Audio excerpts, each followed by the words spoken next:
सारे गा रे ग पा गा पा दा पा दा सा सारे गा रे ग पा गा पा दा सा दा सा अमृत वर्षा अमृत वर्षा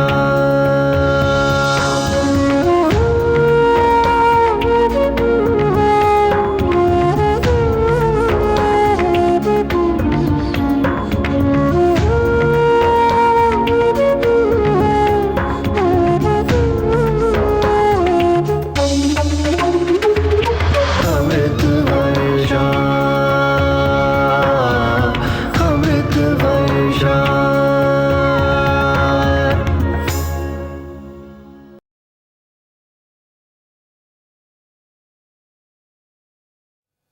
प्रकृति अपने गर्भ से सब कुछ उत्पन्न करती जाती है, लेकिन फिर भी वो कुंवारी है।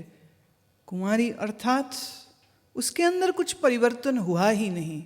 परिवर्तन जहाँ हो रहे हैं वह उसका एक ऐसा रूप स्वरूप है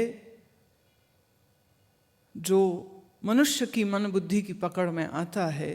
लेकिन प्रकृति का वह स्वरूप जहाँ ये सब परिवर्तन होने के बाद भी कुछ परिवर्तन नहीं होते हैं, उसी अपरिवर्तनशील अस्तित्व को ही ब्रह्म कहते हैं। ब्रह्म कहाँ खत्म हुआ और प्रकृति कहाँ शुरू हुई, ऐसी कोई सीमा रेखा नहीं है। प्रकृति उस ब्रह्म सत्ता के बगैर कार्य कर नहीं सकती है। तो प्रकृति का वह अंश हमेशा ही सत्य स्वरूपा, चैतन्य स्वरूपा, आनंद स्वरूपा, व्यापक स्वरूपा रहता है। लेकिन इसी का जो दूसरा अणु और परमाणुओं के रूप में जो स्वरूप है सो बदलता रहता है, परिवर्तित होता रहता है। क्योंकि कोई भी परिवर्तन बिना अपरिवर्तनशील अस्तित्व के संभव नहीं है। There has to be one non-changeable existence on basis of which all changes are happening. और उसी अपरिवर्तनशील अस्तित्व को ही परमात्मा कहते हैं। तो भारत के मनीषियों ने पुराणों के जरिए पुरुष और प्रकृति का ये स्वरूप सामने रखा कि पुरुष और उसकी प्रकृति अर्थात उसकी माया हमेशा संग रहते हैं, अलग नहीं रहते। उसी पुरुष और प्रकृति को समझाने के लिए विष्णु और लक्ष्मी का चिन्ह इस्तेमाल किया। अब देखिए, विष्णु के भी हाथ में शंख चक्र गदा पद्म, वही जो दुर्गा के दिखाया जाता है। और विष्णु की अर्धांगिनी लक्ष्मी अर्थात माया अर्थात प्रकृति जो बदलने वाली है, जो परिवर्तन, लक्ष्मी का नाम ही है चंचला चपला। लेकिन माया या प्रकृति को ना समझ के मात्र लक्ष्मी की एक मूर्ति बना दी और अब उसकी पूजा कर रहे हैं। वो समझे ही नहीं वो लक्ष्मी किसको कह रहे, वो समझे ही नहीं कि विष्णु कौन है। वो मान के बैठ के जिसके 4 हाथ हैं, जिसके सर पर मुकुट है, वो है विष्णु।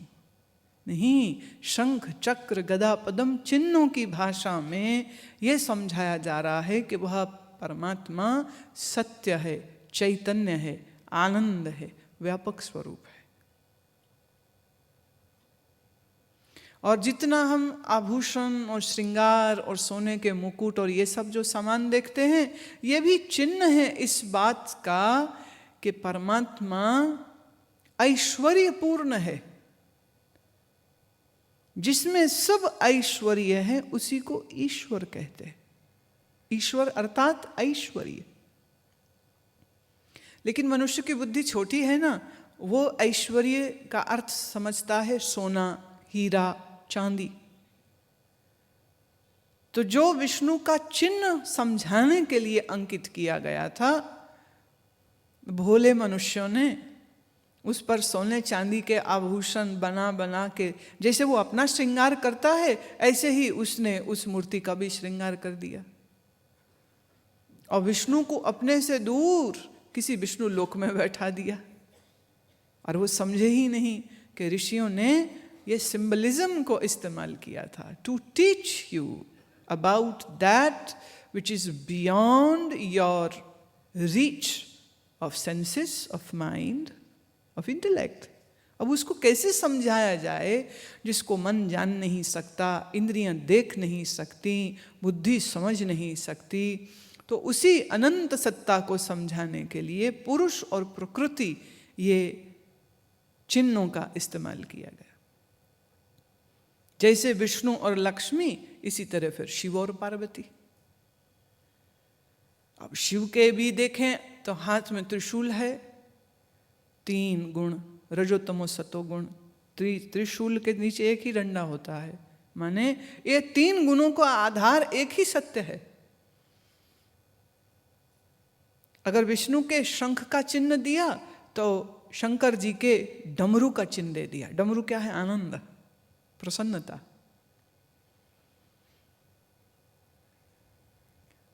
शिव के जटाओं में चंद्रमा को स्थापित कर दिया। चंद्रमा क्या है? शीतलता, प्रकाश। प्रकाश और शीतलता चैतन्यता का चिन्ह है।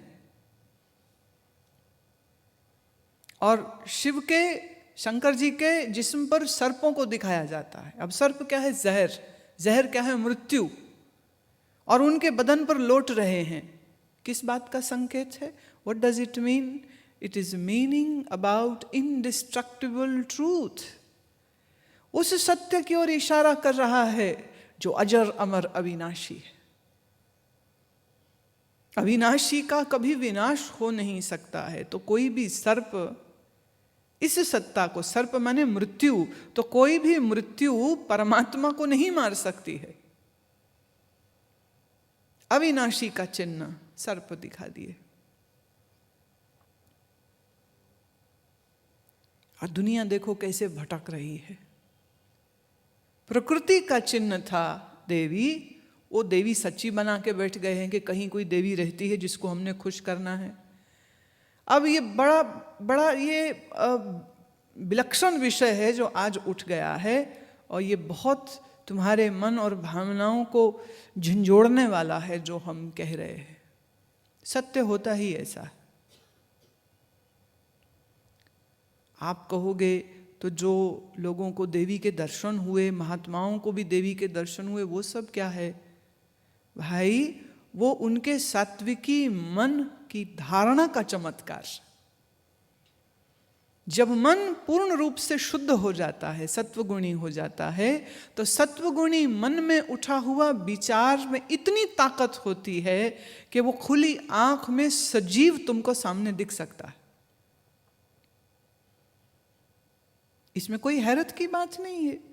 ऐसी रचनाएं तो तुम भी करते हो। क्या रात्रि स्वप्न में तुम पूरी दुनिया नहीं बना लेते?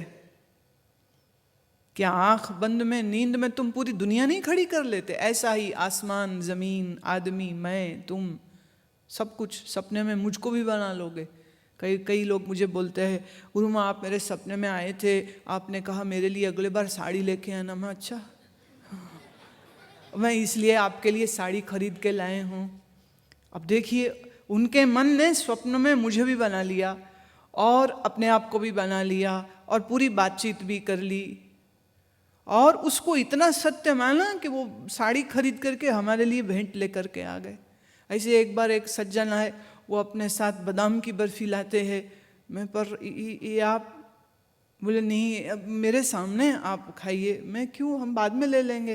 बोले नहीं, आपने खुद तो स्वप्न में मांगी है, तो आप खा भी लीजिए ना, हम भी देख लें कि आपने खाया, हमारे मन को भी तसल्ली हो जाएगी।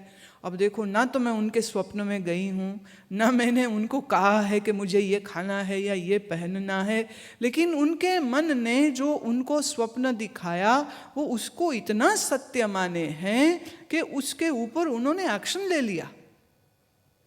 ये शक्ति तो तुम मानते हो ना कि तुम्हारे मन में भी है। अब वो बात अलग है कि आप सोच समझ के अपना स्वप्न नहीं बना पाते, क्योंकि मन बड़ा तामसिक है, रजोगुणी है, चंचल है। लेकिन जिसका सात्विक मन होता है वो अपने स्वप्न की भी रचना खुद कर सकता है। और जब उसका जीवन और मन और तपस्वी हो जाएगा, तो उसके मन में जो विचार उठेगा वो खुली आंख में उसके सामने बना हुआ दृश्य, जो हंसेगा, बोलेगा, बात करेगा और एकदम यथार्थ। कई बार हमारे साथ ऐसा होता है, हम लोगों को शिविर में ध्यान में धारणा के लिए बैठाते हैं, अंतर्मुख होने के लिए बैठाते हैं, और वो बैठते हैं और वो बाद में आके मुझे कहते हैं आज तो आनंद हो गया। क्या हुआ? आज तो भगवान कृष्ण के दर्शन हो गए। बड़ी अच्छी बात है। कभी कोई बोलता है आज तो साक्षात माँ दुर्गा के, आज भी दुर्गा का कीर्तन हुआ, कईयों को हो गए होंगे।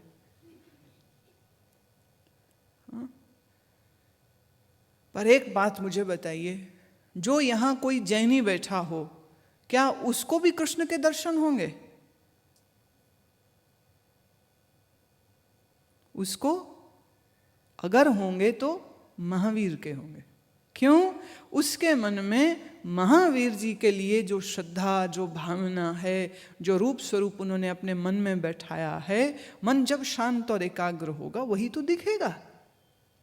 ऐसे समझिए, पुराने टाइम में जो सिनेमा चलता था, तो सिनेमा की रील है और प्रोजेक्टर में फिट कर दिया, और प्रोजेक्टर से पीछे से लाइट उस नेगेटिव पर पड़ती है और नेगेटिव आगे सामने पर्दे पर आता है और वहाँ उसका पॉजिटिव बन जाता है। थोड़ा सा अगर पीछे चलें तो फिल्म से पहले वो कभी कभी कुछ विज्ञापन दिखाते हैं, तो कई बार वो जब नेगेटिव रखते हैं और उठाते हैं तो रखने वाले की अंगुलियां दिख जाती हैं, जो ऑपरेटर होता है कि ये उसने रखा और ये इसने उठाया, तो खाली फोटो आ रही है और वो नेगेटिव रखता है, आपको पर्दे पे दिख रहा है, और वो उठा लेता है, फिर दूसरा रख लेता है। घोड़ा छाप बीड़ी पियो, नेगेटिव आ गया।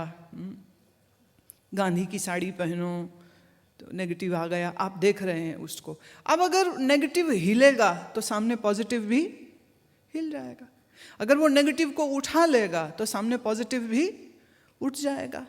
फिर इसी का थोड़ा और बेहतर जब आया ज़माना, उसको कहा चल चित्र। चित्र तो है पर अब चलने वाला चित्र है, तो रील बन गया। अब रील के ऊपर जब पॉजिटिव जो शूटिंग किया गया वो उस पर अंकित हो गया, प्रोजेक्टर रूम में मशीन में उसको लगाया, उस पर रोशनी डाली, तो अब चित्र रखने और उठाने की आवश्यकता नहीं है, वो बस चल रहे हैं और साथ में साउंड ट्रैक भी चल रहा है। अब डिजिटल जमाना आ गया है।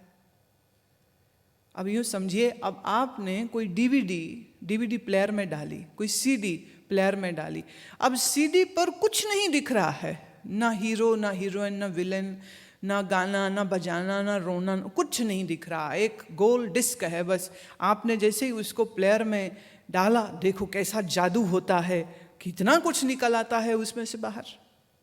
समंदर के व्हेल, मछलियाँ, आदमी के औरत और करोड़ों करोड़ों लोग दिखा दे, आसमान, सूरज, तारे, सितारे, सब कुछ किस में है? उस डिस्क में। और अगर कहीं डिस्क पे स्क्रैच आ गया या डिस्क डैमेज हो गई, अब आपने प्लेयर में डाली, कुछ चल ही नहीं रहा, तो तुम डिस्क को बदलवाओगे या फेंक दोगे कि ये तो किसी काम की नहीं है। इसी तरह तुम्हारा मन भी एक डिस्क प्लेयर है, और भावना, स्मृतियाँ, विचारों के ये नेगेटिव आपके इस मन में मौजूद हैं।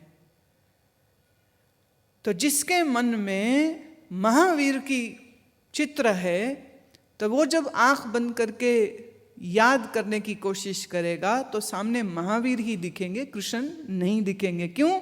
उसके मन की सीडी में महावीर रिकॉर्डेड हैं, कृष्ण जी नहीं। अब कोई के मन में कृष्ण जी रिकॉर्डेड हैं, तो जब भी वह आंख बंद करेगा तो उसके लिए भगवान कौन सा हो गया? पॉजिटिव कौन सा बनेगा? जैसा नेगेटिव है। किसी के मन में काली का नेगेटिव है, किसी के मन में हनुमान का नेगेटिव है, किसी के मन में दुर्गा का नेगेटिव है, किसी के मन में शिव जी का नेगेटिव है, किसी के मन में राम जी का नेगेटिव है। तो जब उसका मन एकाग्र होगा तो यही नेगेटिव का पॉजिटिव दिखने लग जाएगा। अब देखें, रामकृष्ण परमहंस को काली का साक्षात दर्शन होता था। वो काली से बात करते थे, वो काली से खेलते थे, वो काली को भोग लगाते थे, माँ माँ कहते हुए भाव समाधि में रहते थे। जब दर्शन नहीं होता था बहुत व्याकुल होते थे, रोते थे। आपकी तरह नहीं, गए मूर्ति देखी घर वापस आ गए। वो जब जाते थे मूर्ति के समक्ष तो वो इंतजार करते थे कि माँ मुझसे बोले, पूछे, मैं माँ से बात करूं, माँ मुझसे बात करे। एक माँ की भावना करते करते करते दुनिया के सब ख्याल विचार इच्छा उनके चित्त से जा चुके, चले गए। मन खाली हो गया, मन में सिर्फ एक ही नेगेटिव बचा, वो है माँ का। तो जब एक ही नेगेटिव बचेगा उसी का तो पॉजिटिव होगा। तो जब दुनिया के लिए दक्षिणेश्वर के मैनेजर मथुरा बाबू हों, कि वहाँ की जो रानी थी वो हों, कि दूसरे कर्मचारी हों, उनके लिए जो मूर्ति है वो रामकृष्ण के लिए साक्षात सजीव है, वो उसके लिए मूर्ति नहीं है। अब ये उनके मन के सत्वगुणी होने की उच्चतम अवस्था है। फिर एक दिन उनके चित्त में यह विचार आया, माँ कभी मिलती है कभी नहीं मिलती है, नहीं मिलती है तो मैं रोता हूँ, ऐसा कुछ हो जाए कि माँ हमेशा ही मेरे सामने रहे। और फिर वो माँ से ही प्रार्थना करते हैं कि इसका कुछ उपाय करो। और एक दिन वो अपने कमरे में बैठे थे, अचानक से गंगा की ओर भागने लगे, आ गए। और पूछते हैं, रामलाल कौन आ गए? बोले मेरे माँ ने मेरे लिए गुरु भेज दिए।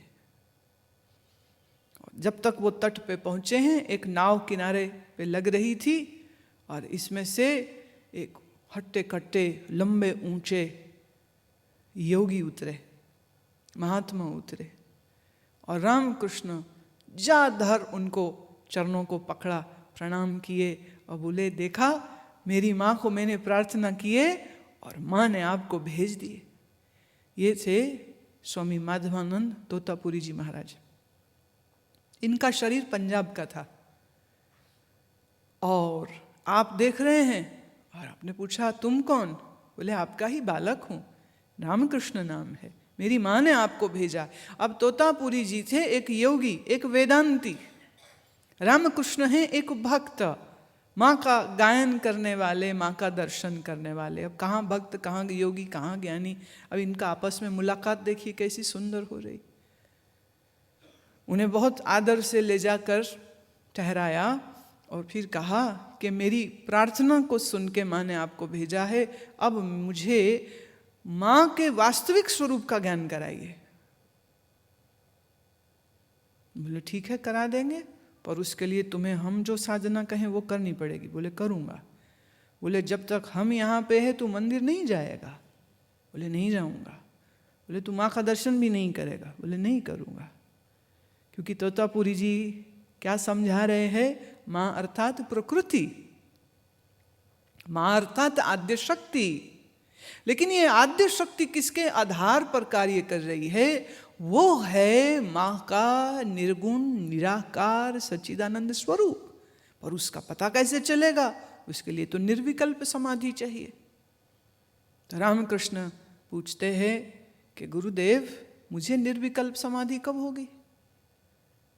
बोले अब आज हम तुम्हें बैठाएंगे। कुछ दिन बाद उन्होंने उन्हें बैठाया, पर जब रामकृष्ण आंख बंद करें सामने काली आ जाए, और मूर्ति नहीं, उसके लिए तो साक्षात है। और जैसे ही काली आवे तो उनके शरीर में रोमांच हो जाए, आंखों से आंसू निकल रहे हैं और वो भाव समाधि में चले जाया करें।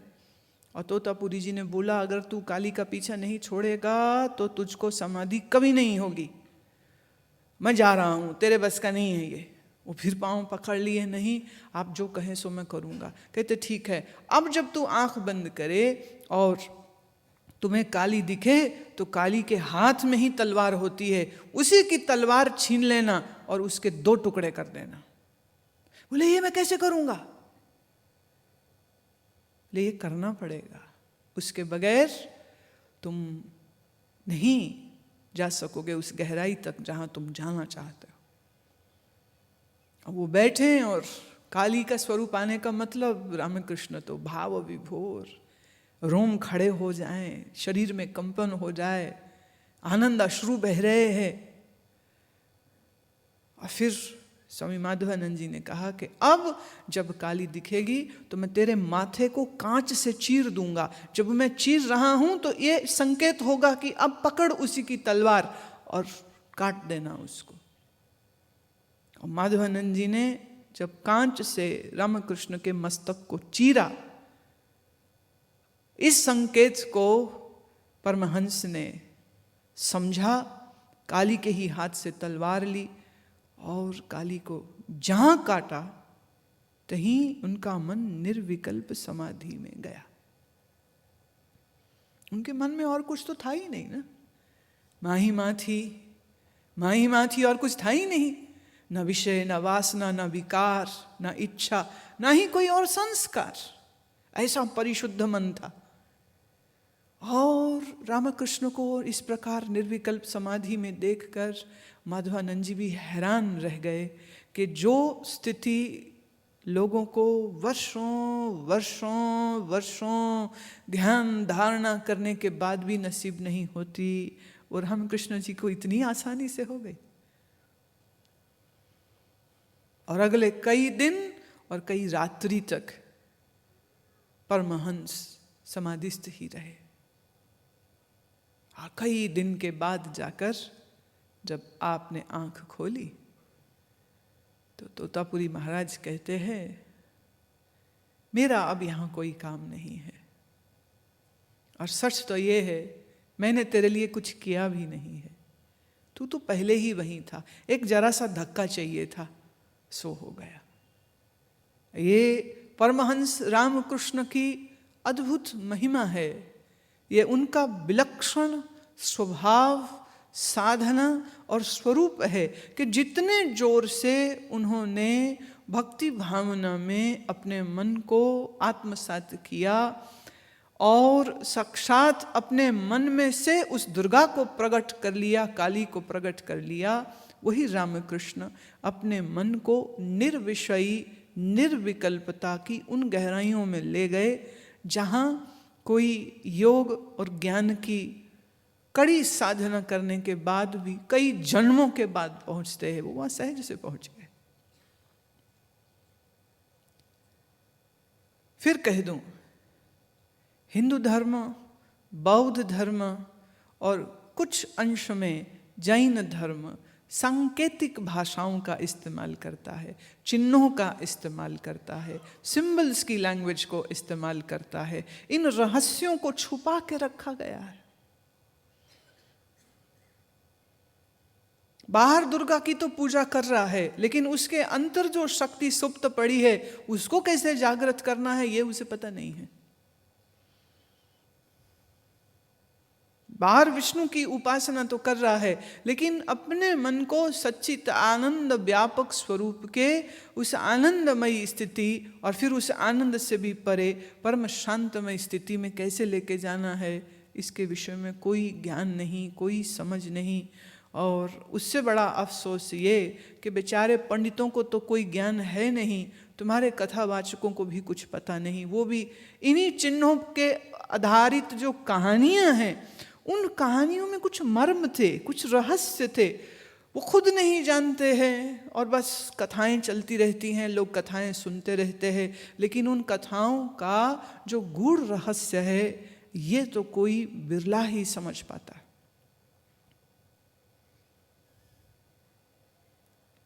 शिव पार्वती का चिन्ह हो अथवा विष्णु और लक्ष्मी का चिन्ह हो, ये दोनों चिन्ह ही ब्रह्म और प्रकृति के चिन्ह है।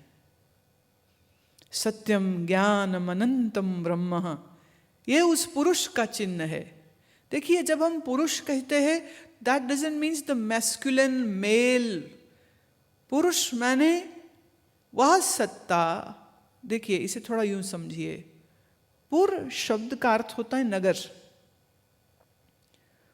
पुर नगर, शाह जो नगर में रहे।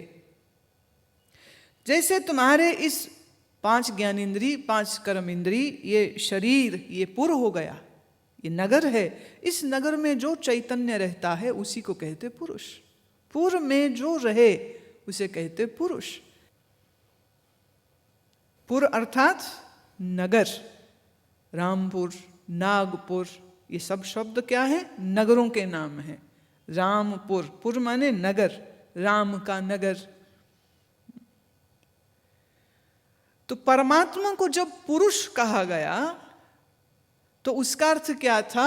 इस सृष्टि रूप पुर में जो रहता है वो है पुरुष, या ब्रह्म कहो। और ब्रह्म समझ नहीं, ब्रह्म शब्द का अर्थ क्या होता है? ब्रह्म शब्द का अर्थ होता है बड़ा, विस्तरित। ब्रह्म शब्द का अर्थ होता है व्यापक। मन छोटा है, शरीर छोटा है। अब उस अस्तित्व को, उस सच्चिदानंद को कैसे समझे? तो कहना पड़ा वो अस्तित्व ब्रह्म है, माने बहुत बड़ा। कहाँ है? कहा व्यापक है। कैसा है? बोले सत्य स्वरूप है।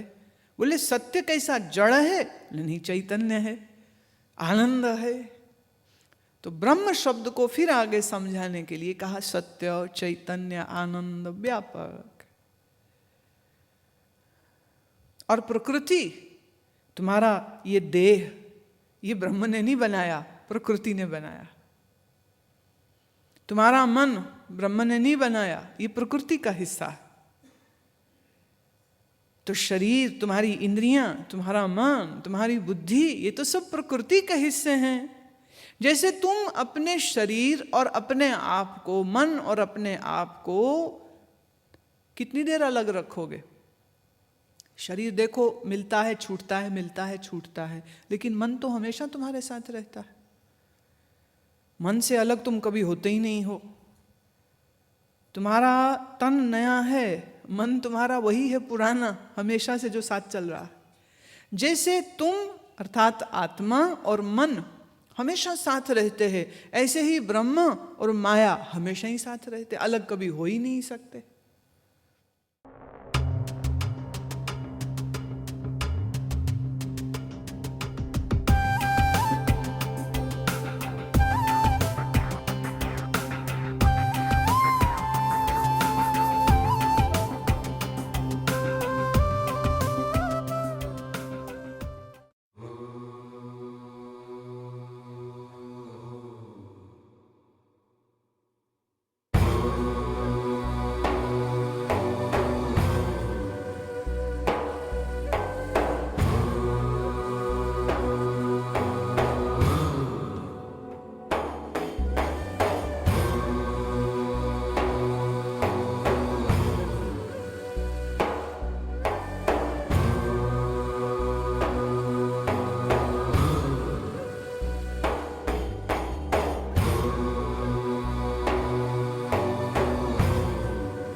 विचारे